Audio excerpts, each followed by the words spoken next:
We in America are immigrants, or the children of immigrants. We are one people, but a people welded from many nations and races.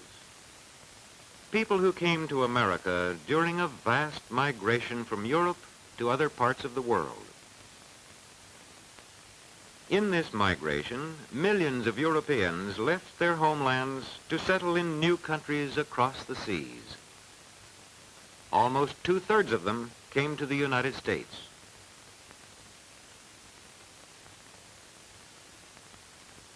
When we became a nation, our population numbered just under 4 million. Each symbol here represents 500,000 people. Most of our people were of British origin, but there were also Dutch and many Germans, as well as French, Spanish, a great many Negroes, and others. The era of the Great Migration from Europe began about 1820. During the following 70 years, immigrants came from Western and Northern Europe in growing numbers.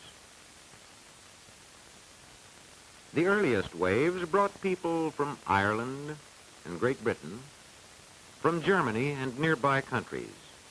Later, the Scandinavians joined the migration from the north and west of Europe. Then, in the 80s, from the south and east they came as the migration fever spread deeper into Europe.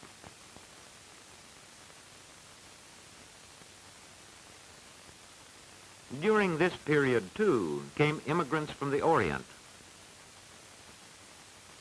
The century following 1820 saw Asiatic migration as Chinese and Japanese crossed the Pacific in considerable numbers.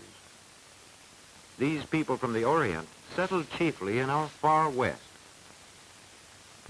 The flow of immigration reached its peak between 1891 and 1920. During these years, a tremendous movement set in from the countries of Southern and Eastern Europe. Many still came from the north and west, but many more came from Austria-Hungary, Poland, Russia, Italy, and the Balkan Peninsula. But what of the people behind these symbols? What were their motives and hopes? Let us turn back to a steamship agent's office in a European port a half-century ago. Most of those seeking passage to America are farmers and peasants, like this family from Eastern Europe. Behind them lie years of labor on land that could never be theirs. A man grows discontented when his own labors and the labors of his family go mainly to enrich a landlord. For peasants like these, there is hope of a better life in America across the sea. And there are those who have known at firsthand the political oppression of autocratic governments. Governments that deal swiftly and ruthlessly with those who dare to champion political liberty and freedom of expression. To the man deprived of civil rights in his native land, America offers the hope of freedom.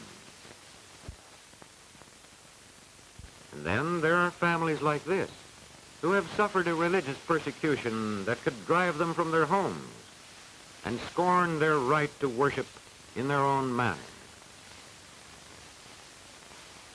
For such as these, there is the promise of religious freedom in immigration to America. These and millions of others like them make up the Great Migration. Millions of every nation and calling, drawn together by their vision of America, a vision of land, opportunity, and freedom. These gladly face the long ocean voyage.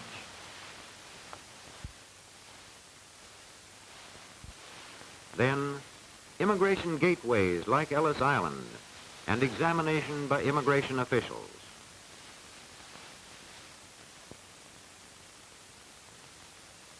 Here, at the turn of the century, almost all Europeans enter freely, except undesirables such as criminals. For all new arrivals, there is a medical examination to weed out those with serious illnesses and dangerous diseases.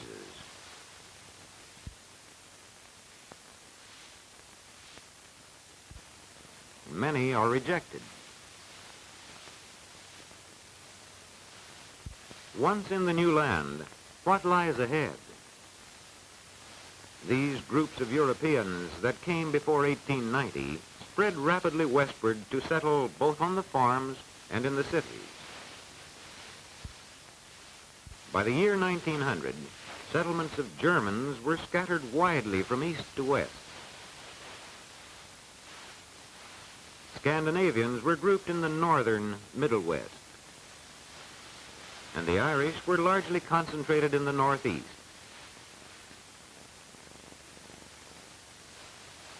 Today, the sons of these immigrants still cultivate the soil that their fathers made their own.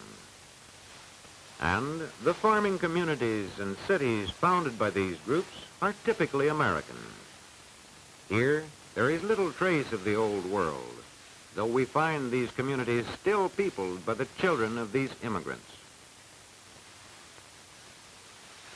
Most of the immigrants that came after 1890 went into the factories and found their homes in the tenements of America's growing cities.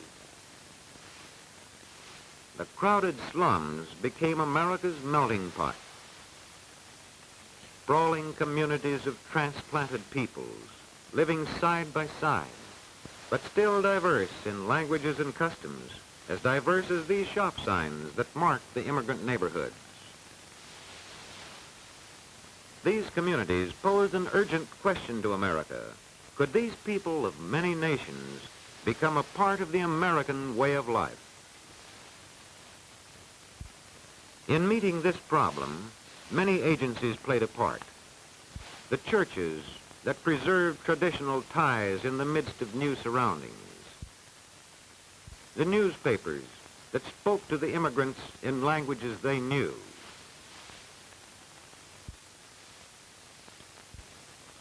The trade unions that taught them to work together. These and other agencies drew into the larger community the stream of new arrivals. In 1924, a law was passed to restrict immigration from countries outside the Western Hemisphere. By this law, the number to be admitted henceforth was to be in proportion to the national origin of our country's population.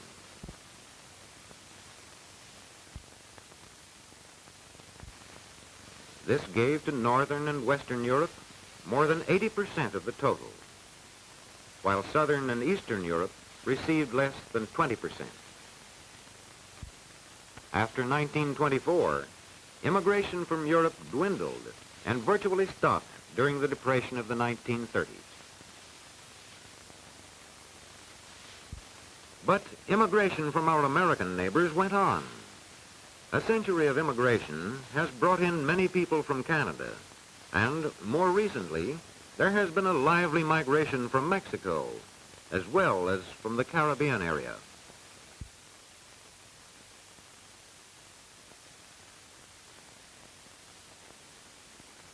Today, these people of every nation and race have become Americans all, a people still diverse, but sharing common aspirations and drawn together in their common contribution of the skills and talents that have made America a great nation. The school has been a most important influence in the making of Americans. Here, the meaning of our country, its institutions, and its culture reaches the children of every community and race and origin. Here, too, the latest arrivals from abroad, young and old alike, have an opportunity to study the language and history of America.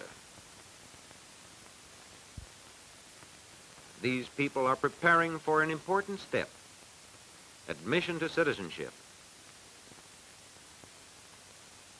Here, they come to testify to their fitness to become once and for all a part of the United States of America. To these new citizens belongs the promise of long ago.